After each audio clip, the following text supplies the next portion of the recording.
ராசிபுரம் நகர பகுதிகளில் சாலையோர தள்ளுவண்டி கடைகள் அகற்றம். ராசிபுரம் நகராட்சியை முற்றுகையிட்ட விசிக மாவட்ட செயலாளர்களால் பரபரப்பு. நாமக்கல் மாவட்டம் ராசிபுரம் நகராட்சி பகுதிகளான புதிய பேருந்து நிலையம், பழைய பேருந்து நிலையம், கடைவீதி, பட்டணம் ரோடு உள்ளிட்ட சாலையோர பகுதிகளில் வியாபாரிகள் காய்கறிகள், பழங்கள், பூக்கடை, கம்மங்கூழ் உள்ளிட்டவற்றை வியாபாரம் செய்து பிழைப்பு நடத்தி வருகின்றனர். இந்நிலையில் ராசிபுரம் புதிய பேருந்து நிலைய பகுதிகளில் உள்ள சாலையோர கடைகளை நகராட்சி ஊழியர்கள் அகற்றும் பணியில் ஈடுபட்டனர். அதனை அறிந்த விசிக நாமக்கல் கிழக்கு மற்றும் மத்திய மாவட்ட செயலாளர்களான மும்பை அர்ஜுன் மற்றும் நீலவனத்தின் நிலவன் ஆகியோர் தலைமையில் 50க்கும் மேற்பட்ட வியாபாரிகள் கட்சியினருடன் ராசிபுரம் நகராட்சி அலுவலகத்தை முற்றுகையிட்டு போராட்டத்தில் ஈடுபட்டனர்.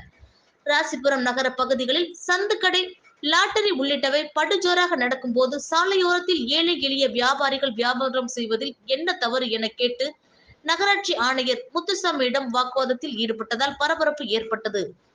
மேலும் தொடர்ந்து நகராட்சிக்கு சொந்தமான இடங்களில் பல்வேறு ஆக்கிரமிப்புகள் நிறைய உள்ளது. எனவே முதலில் நகராட்சி அதிகாரிகள் இதற்கு உரிய நடவடிக்கை எடுக்க வேண்டும் என, அதன் பிறகு இது போன்ற பாதசாரி வியாபாரிகள் 100க்கும் 200க்கும் பிழைப்பு நடத்தும் இவர்களிடத்தில் நீங்கள் அகற்றுவது பற்றி பின்பு பேசிக் கொள்ளலாம் எனவும் ஆணையரிடம் எடுத்து கூறி கோரிக்கை வைத்தனர். தொடர்ந்து இவர்களுக்கு இடையூறுகள், தொல்லைகள் நகராட்சி அதிகாரிகளால் ஏற்பட்டால் கட்சியின் சார்பிலும் வியாபாரிகள் சார்பிலும் போராட்டம், சாலை மறியல் போன்றவை செய்ய நேரிடும் எனவும் எச்சரிக்கை விடுத்தனர்.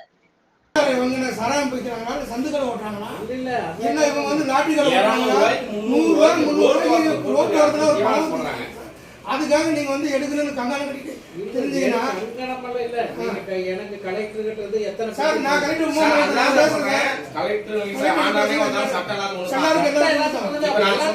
அதான் சார் இப்ப சொல்லுங்க சார். பொருள் பாதுகாப்பு எல்லாம் எடுத்துருங்க சார். பொருள் பாதுகாப்பு இருக்குல்ல, அதை கிளியர் பண்ணுங்க. ஒளிபெருக்கி வந்து அதை கிளியர் பண்ணுங்க. அப்புறம் உங்க வைஸ் சேர்மன் இருக்காரு இல்லையா, நம்ம கோமதி அம்மா, அந்த ஆக்கிரமிப்பெல்லாம் எடுங்க. இவங்கெல்லாம் 2 நாள் போட மாட்டாங்க. அப்புறம் நான் கரெக்ட்டா எடுத்து சொல்லுங்க. அதுக்கு மேல வந்தா சொல்லுங்க. நாங்களே எல்லாம் எடுத்துக்கிறோம் சார். ஒண்ணும் பிரச்சனை இல்லை. இதெல்லாம் எடுங்க. சட்டம் எல்லாத்துக்கும் ஒண்ணுங்க சார்.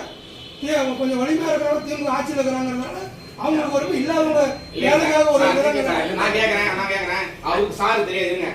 பொருள் பாதுகாப்பறை உங்க நகராட்சியினுடைய நீங்க அதனுடைய ப்ராப்பர்ட்டி, அந்த ப்ராப்பர்ட்டில எப்படி வந்து ஒரு பேக் வைக்கலாம், அது உங்க சட்டத்துல நடக்குதா? ரைட். ஒளிபெருக்கி அலைன்ஸ் அந்த விளம்பரம் இருக்குல்ல, அதுல எப்படி வளையல்களை ஜூஸ் பண்ணி வைக்கலாம்? அந்த கடை யார் பேர் இருக்கு? அந்த யாருடைய நிர்வாகம், யார் வாடகை, அது எதுக்காக அந்த ரூம் ஒதுக்கப்பட்டது, அதெல்லாம் கொஞ்சம் கிளியர் பண்ணுங்க. ஒளிபெருக்கிக்கு அதுக்கு டெண்டர்ல எடுத்துருக்காங்க. கடை வேணா வச்சிருப்பாங்க. ஏழா இங்க இருந்து எடுத்தவங்க தான். ஆமாங்க, ஏழா எடுத்துதான். சரி சரிங்க. கடை வச்சிருந்தா அதை வேணா நாங்க மாத்த சொல்றோம் சார். இன்னொரு சொல்லி முடிச்சுருங்க. உங்க நிர்வாகத்துல புதிய பேருந்து இருக்கு இல்லைங்களா, அங்க வந்து எத்தனை கடை யாரு குத்தகைதாரர், அவங்க மட்டும்தான் கடை வச்சிருக்காங்களா? உள் ஒதுக்கீடு, உள் வாடகை விடக்கூடாது சார். நான் எடுக்கணும்னா நான் தான் வச்சுக்கணும். சட்டத்துல இடம் உள் வாடகை விட மாட்டாங்க. ஆனா எல்லாம் வச்சுக்காங்க சார். நீங்க